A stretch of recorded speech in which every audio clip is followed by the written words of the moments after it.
오늘 우리가 읽은 이사야 말씀은 이사야 선지자를 통해서 하나님께서 하신 말씀입니다. 그 오래전에 이사야 선지자는 참으로 암담하고 어려운 그런 역사적인 그런 아픔을 경험했습니다. 솔로몬 이후에 남북 이스라엘이 나눠지게 되는데 북이스라엘은 진작에 하나님의 뜻을 버리고 수많은 왕들이 다 하나님을 바라보지 못하고 우상을 섬기고 모든 공의와 정의를 내팽개치면서 지낸 결과 아수르라고 하는 이방 민족에게 침략을 당하고 멸망을 당하게 됩니다. 근데 그 다음은 남아있는 남유다는 북이스라엘 멸망당하는 것을 보면서 정말 정신을 바짝 차리고 믿음의 길을 가야 함에도 불구하고 그러지를 못했습니다.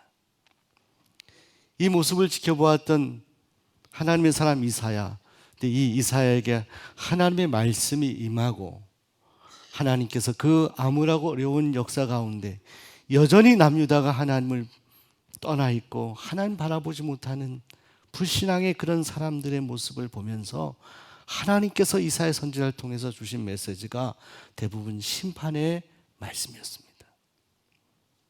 너에게 회초리를 들겠다는 말씀입니다. 자, 그리고 그 길은 하나님께서 이미 정하신 분명한 길이었습니다. 하나님의 결정이었습니다. 자, 그런데 이사야 선지자를 통해서 그런 심판을 말씀하신 하나님께서 심판만 말씀하신 것이 아니라 그 이스라엘 땅에, 유다 땅에 놀라운 일을 베풀 것이다 하고 말씀합니다. 그것은 바로 오늘 이사야 선지자가 선포한 말씀입니다. 메시아가 올 것이다. 아기의 모습으로 올 것이다. 자, 그런데 그 메시아, 앞으로 오실 그 아기, 그 예수님께서 오실 것을 미리 기원전 8세기, 7세기에 활동했던 이사야 선지자가 예언했는데 오늘 우리에게 지금 시대로부터 2000년 전에 그 메시아 아기 예수님이 이 땅에 오셨지 않습니까? 근데 오늘 성경 말씀 이사야 선지자가 소개하는 것은 이 메시아 아기 예수님이 오실 장소입니다. 여러분, 지금도요 수도권 중심적인 그런 어떤 생각들이 많이 있잖아요. 사람들이 서울로 자꾸 모인다. 서울이 그렇게 여러모로 사람들이 밀집해 있고 그렇게 인구도 많고 또 매연도 많고 하는데 그렇게 수도권으로 모이려고 사람들이 생각을 하는 겁니다. 오죽하면 지방 학교들이 이렇게 다 죽어가는 모습들이 있어서 안타까운 그런 마음도 있어요. 대한민국이 서울 중심적인 나라인 것 같아요. 근데 여러분, 당시 이스라엘에게 있어서 중심은 예루살렘이었습니다. 예루살렘. 근데 이 메시아가 예루살렘에서 탄생하는 것이 아니라, 그리고 주로 활동하는 것이 아니라, 오늘 성경 말씀 보면 스불론 납달리를 언급하거든요. 갈릴리에 인접해 있었던 그 지역은 어떤 땅이냐면 오늘 말씀이 간접적으로 소개하는 것처럼 당시에 저 위쪽에 갈릴리 주변의 납달리 스불론은 아수르나 이방 민족들의 침략을 가장 많이 받아서 거기에서 혼혈아들이 생기고 결국은 이방 민족에 끌려가고 남아있는 사람들이 이스라엘 사람들 취급을 받지도 못했던 지역이었습니다. 그것이 바로 저 지역. 그래서 이 갈릴리 땅에는 유대인들뿐만이 아니라 이방인들, 혼혈인들이 많이 거주했다고 합니다. 그런데 나실 메시아기가 바로 저곳에서 활동을 하실 것이다. 이방 민족들이 침략해오는 그 해안길로 메시아가 오실 것이다 말씀은. 자, 이것은 당시에 이 이스라엘에게 있었던 보편적인 사람들의 중심적인 사고를 바꾸는 선언이었습니다. 이제 앞으로 오실 메시아는 우리가 생각하는 그 중심적인 예루살렘이 아니라 변방이라고 생각하고 무시하고 소외된 바로 저 지역을 통해서 메시아는 일하게 될 것이다. 다른 질서를 말씀하는 거예요. 사람들이 생각하는 이 땅에서의 질서가 아니라 새로운 질서를 만들기 위해 메시아 아기, 그 거룩한 분이 이 땅에 오실 것이다. 이렇게 선언하고 있는 것입니다. 그리고 오실 그 아기에 대해서 이사야 선지자를 통해서 몇 가지 그런 중요한 단어들로 설명합니다. 첫째로 오실 분은 그 어깨에 정사를 메었다라고 표현합니다. 이 정사라는 것은 왕권을 상징합니다. 오실 분은 왕으로 오신다. 이 세상의 왕들 같은 그런 왕이 아니라 새로운 모습의 왕으로 정사를 메고 오시는 분이다. 두 번째로 그분은 기묘자다라고 말씀해요. 기묘자다. 이것은 영어로 원더풀, 아주 놀라운 일을 행하시는 분이실 것이다. 사람들이 생각하거나 상상하는 그런 왕이 아니라 정말 놀라운 일을 행하시는 기묘자로 이 땅에 오실 것이다. 여러분, 예수님이 탄생하실 때 참으로 놀란 것은 예수님은요, 동정녀 마리아에게서 탄생하셨습니다. 일반 보편적으로 남자와 여자가 만나서 그래서 태어난 그런 예수님이 아니라 예수님은 성령으로 잉태하십니다. 기묘자, 놀라운 일을 통해서 이 땅에 오실 분이 바로 메시아, 그분이시다. 그렇게 탄생하셨을 뿐만이 아니라 가는 곳마다 놀라운 일을 행하신 분이 우리 주님이세요. 가나 혼인잔치 첫 번째 이적을 통해서 먹을 것이 없는 포도주, 물밖에 없는 그 물을 포도주로 바꾸신 우리 주님의 역사는 마지막 순간까지 사람을 살리는 놀라운 기묘자로 일하시게 됩니다.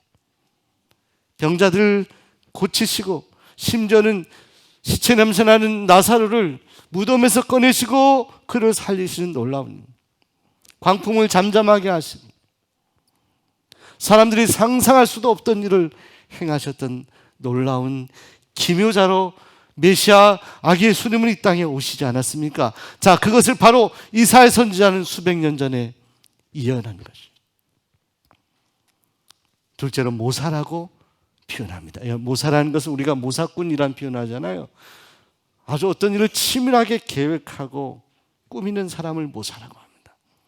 네, 여러분, 오실 메시아는 인간의 어떤 잔머리 같은 그런 계산을 하면서 계획을 세우는 것이 아니라 하나님께 위로부터 주어지는 놀라운 은혜의 힘, 영감에 힘입어서 계획하고 일을 계획하고 우리 인생들을 위해서 특별히 이 모사라는 말 영어로 카운셀러라고 해석했는데 상담해 주시는, 우리 인생의 계획을 미리 하시고 친히 친절하게 상담해 주시는 모사이시다. 이렇게 나실 메시아 예수님을 소개하고 있습니다. 그리고 그분은 곧 전능하신 하나님이시다. 여러분, 이 땅에 오신 예수님은 전능하신 하나님이십니다. 그 하나님, 그 높고 높은 보좌를 버리시고 이 땅에 오신 것은 우리 인간이 하나님을 향해 지은 무한한 죄를 갚을 방법은 오늘 우리 인생의 유한한 인생이 그 값을 치를 방법이 없어서 무한하신 하나님께서 친히 그 인간의 무한한 죄를 갚기 위해서 이 땅에 오신 분이 바로 예수님입니다. 그러니까 메시아, 그분은 곧 하나님, 전능하신 하나님이시라고 이사야 선지자를 통해서 예언하고 있습니다. 그런데 그분에 대한 마지막 표현이, 그분은 이 땅에 정사를 메고 오시고 왕으로 오시는데 그분은 다른 권력이나 다른 무기나 다른 완력으로가 아니라 평화의 왕으로 이 땅에 이스라엘 백성들에게 온 인류를 위해 오실 것이다 라고 말씀합니다. 사랑하는 여러분, 예수님이 이미 오셨죠. 그렇게 이사야 선지자가 눈물 나는 그 시대 속에서 예언하셨던 메시아 예수님은요, 그 후에 700~800년 가까운 후에 예수님이 베들레헴에 오셨고 말씀하신 대로 갈릴리 지역을 중심으로 사역을 감당하시며 그 역할을 다 하셨습니다. 그 주님은 가는 곳마다 평강의 왕으로 그 역할을 다 하시고 마지막 십자가에서 죽으시는 순간까지 오직 우리 인생을 위해서 평강의 왕으로, 왕이심에도 불구하고 초라한 마지막 그 십자가의 모습으로 달려 죽으셨지만 결국 그 일을 통해 오늘 우리에게 평화를, 평강을 선물해 주셨습니다. 사랑하는 여러분, 우리 주님께서 이 땅에 오신 그 놀라운 은혜를 우리가 기억하며 기뻐하며 기다리는 대림절의 시간을 보내고 있습니다. 그 놀라운 일을 행하시고 기묘자로, 모사로, 평강의 왕으로 오신 우리 주님을 바라보며 여러분 심령 가운데도 그 평강의 왕이 여러분 심령 가운데 좌정하시고 임재하시기를 소원합니다. 우리 이렇게 선언하면 어떨 거예요? 옆 사람에게 당신의 심령 속에 평강의 왕이 오셨습니다.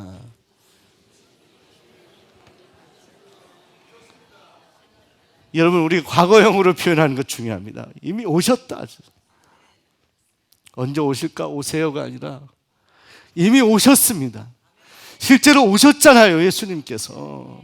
우린 누리는 사람들이에요. 누리는 사람들. 다른 것으로 누리는 것이 아니라 평강의 왕 되신 예수님 때문에 우리가 평안을 누리고 행복을 찾는 사람들이에요. 여러분, 한동안 베스트셀러가 되었던 일본의 하루야마 시게로라고 하는 사람이 쓰는 뇌 내 혁명이라는 책이 있습니다. 이 책의 요점은 인간 안에 있는 모든 이 엔돌핀을 최대한 이렇게 나오도록 하는 것이 우리 인간의 건강에 좋다, 이런 이야기를 합니다. 또 특별히 이 정신적인 영역의 스트레스가 모든 병의 출발이 된다라고 그렇게 주장을 합니다. 이분은 동서의학을 다 접목시키고 종합해서 나름대로 결론을 내리는데요. 특별히 인생이 건강하기 위해서 6가지 중요한 조언을 합니다. 첫째로, 너무 피곤하지 않도록 살기를 바란다. 두 번째로, 적절한 잠을 자야 한다. 불면증이 있으신 분들은 내가 자고 싶어도 잠이 안 오는데 어떻게 해요? 이렇게 질문하실 수 있죠. 근데 잠이 필요하다는 거예요. 일부러라도 잠을 청할 필요가 있다. 세 번째로, 식욕을 절제해야 된다. 많은 음식을 먹는 것 자체가 우리에게 건강에 좋지 않다는 거예요. 정신적으로, 육체적으로 그렇다는 겁니다. 네 번째로, 화를 내지 말라는 것입니다. 화를 내는 것은 모든 병의 출발이 된다는 거예요. 어떤 경우 화를 내지 마. 다섯 번째로, 두뇌를 계속해서 사용하라는 것입니다. 여러분, 저희 어머님께서 저번에 집을 방문했는데 어머님이 성경 말씀을 암송하고 계시더라고요. 제가 놀랐어요. 한 장 전체를 다 외우고 계세요. 87세인데 어머님께 여쭤봤더니 이 어려운 일을 하면 힘들지 않냐고 했더니 오히려 암송하는 가운데 마음에 하나님 말씀이 콕콕 박히는 것 같아서 감사하고, 또 하나는 치매 예방이 너무너무 좋다고. 여러분, 연세 드신 분들 두뇌를 활용하시면, 사용하시면 여러분들 이 뇌가 굳어지고요, 자꾸 잊어버리는 것들을 방지할 수 있는 그런 은혜가 여러분들에게 임한다는 거예요. 그리고 여섯 번째, 적당한 운동을 하라는 것입니다. 너무 무리한 운동도 좋지 않다는 거죠. 과한 것은 좋지 않다. 아주 적절한 운동을 하는 것이 좋다. 자, 그런데 이렇게 6가지로 정리하는 것이 아니라 마지막, 그런데 더 중요한 것이 있다라고 합니다. 그는 그 책에서 여기에 한 가지 더 중요한 것을 첨가하는데, 그것은 마음의 평안이다. 마음의 평안이다. 이 모든 것을 6가지를 다 가지고 있어도 마음의 평안을 잃으면 건강을 잃어버린다. 평안이 얼마나 소중한 것입니다. 성경이 말씀한 일반인의 지혜를 통해서도 하나님 말씀하는 마음의 평안을 가지고 살아가는 것. 내 주변이 정말로 다 사람들이 죽겠다 곡소리가 나고 마음이 우울하고 환경을 보고 내 사람들을 바라보고 이렇게 살아가면은 힘들 수밖에 없겠죠. 우리가 살아가면서 기쁜 일만 있겠습니까? 오히려 기쁜 그 높은 산만큼 더 깊은 골짜기의 슬픔과 어려움들이 우리 삶 속을 파고들고 점철하고 있지 않습니까? 그때도 우리 마음에 평안함을 유지하는 것, 이것이 우리의 건강에 너무나 소중한 일이다라고 말씀하는데, 그런데 문제는, 자, 이 책에서 이 저자가 주장하는 평강을 우리 인간 스스로가 만들 수 없다라는 것이 딜레마입니다. 성경의 말씀은 이것은 인간의 노력에 의해서 주어질 수 있는 것이 아니다라고 말씀합니다. 평강의 왕 되신 예수님이 우리의 심령에 오셔야만 가능한 일이다.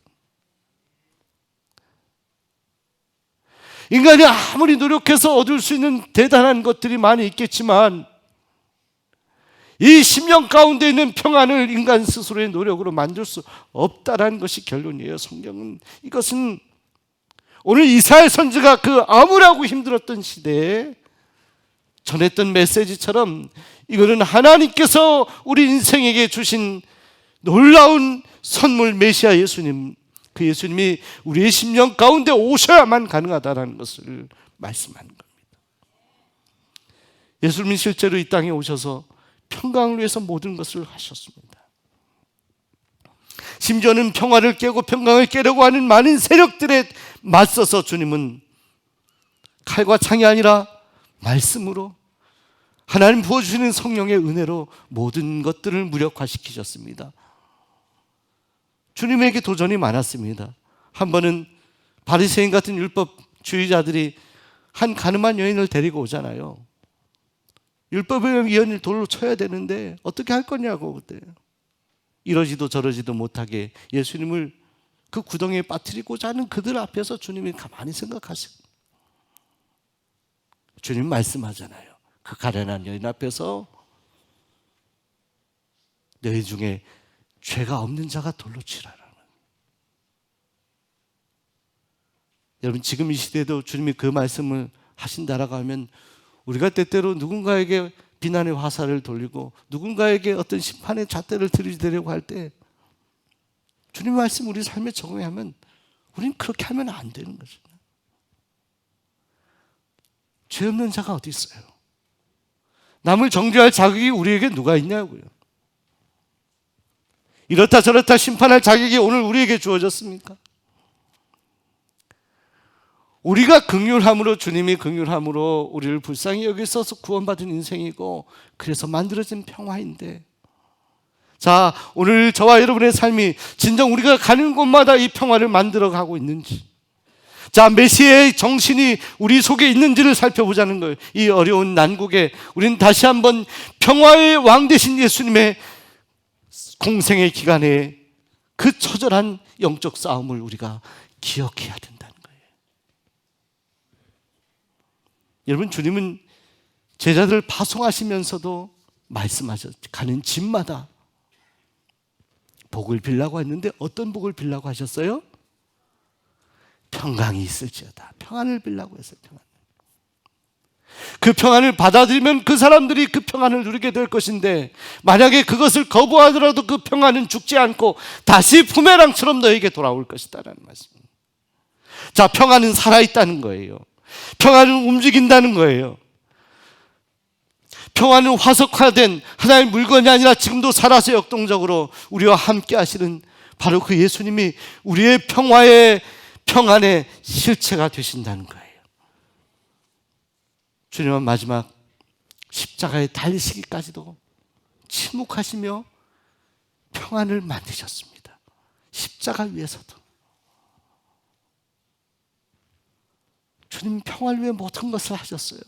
그 몸을 내어주셔서 하나님과 원수되고 하나님과 다툼이 있을 수밖에 없는 우리 인생의 하나님과 평강을 누리도록 오늘 우리에게 놀라운 축복을 그 고통을 감수하시면서 주셨어요. 자, 그러기에 오늘 우리가 누리는 메시아 예수님을 통해 누리는 평강은 그냥 주어진 것이 아닙니다. 우리 주님의 십자가의 사랑의 결정체, 결론이 바로 오늘 우리에게 임한 평강인 것입니다. 얼마 전 12월 3일 파이낸셜 뉴스 인터넷 뉴스를 보았더니 CNN에서도 방송을 했더라고요. 하와이에 사는 일본계 그런 여인이었는데 하와이에서 LA로 가는 비행기를 타다가 뉴욕으로 가는 비행기를 타는데 중간에 LA에서 잠시 이렇게 갈아타야 되는 그런 상황이었다고. 그런데 이 LA에서 이 여인이 없어졌어요. 실종되고 말았습니다. 이것을 들었던 이 여인에 대한 소식을 들었던 이 여인의 아버지가 그때부터 구명운동, 이 여인을 찾는 운동을 하게 됩니다. 피켓을 앞에 들고, 그리고 이 여인을, 딸을 찾기 위해서 최선을 다하게 됩니다. 그 여인의 아버지의 모습 사진 좀 보여주시면 좋겠어요. 네. 얼마나 간절히 찾았는지, 그렇게 애를 쓰고 노력을 했음에도 불구하고, 그런데 결국 이 여인 딸을 찾지 못하게 됩니다. 그런데요, 이 딸은 사실은 스스로 무언가 우울하고 힘든 일이 있어서 LA에서 뉴욕으로 가는 비행기를 타지 않냐고 멕시코로 혼자 그곳에 가서 거기에 좀 잠적해 있었다고 합니다. 그리고 한 달 만에 다시 나타나게 되었는데, 그 딸을 찾던 아버지가 딸을 찾던 2주 만에 스스로 목숨을 끊고 말았어요. 딸이 살아서 돌아왔는데 그 딸을 찾던 아버지가 이미 세상을 떠나 있어요. 딸을 너무나 그리워하고 너무나 찾고 싶은 마음이 컸는데, 그 딸을 찾지 못한 그 좌절감이 그 아버지에게 더 이상 살고 싶지 않다는 마음 갖게 해서 결국 저 아버지가 자기의 생명을 끊고 말았다. 여러분, 저는 이 기사, 최근에 있었던 이 기사를 읽으면서 오늘 우리 인생의 모습을 한번 돌이켜보게 되었어요. 딸을 찾는 10년 같은 마음으로, 사실은 오늘 우리가 어렵고 살아가는 이 시대 가운데 평화를 추구하지 않아요. 평화를 찾잖아요. 내 마음에, 내 가정에 이 나라의 평화를 하나님 허락해 주옵소서 갈망하는데, 결국 이 평화를 찾으면 우리의 노력으로 찾지 못하는 모습을 보게 됩니다. 그 여인이 멕시코 한 구석에 잠적해 이미 살아있음에도 불구하고 그 여인이 살아있음을 느끼지도 못하고 세상을 떠나는 아버지처럼 평화를 갈구하지만 그 평화를 누리지 못하고 찾지 못하는 인생들. 근데 여러분, 이 평화의 실체는 분명히 우리 곁에 있어요. 이미 우리에게 하나님께서 보내주셨어요. 평강의 왕 예수님을 우리에게 보내주셨음에도 불구하고 그 평강의 왕 주님을 누리지 못하고 경험하지 못하고 아무런 희망을 찾지 못하고 살아가는 많은 이 땅의 백성들 인생들을 생각합니다. 사랑하는 여러분, 오늘 여기 있는 여러분들은 이미 그 놀라운 하나님의 평강을 받은 하나님의 사람들입니다. 세상이 어떠하든지 환경이 어떠하든지 여러분은 그것의 지배를 받지 않을 수 있어요. 왜?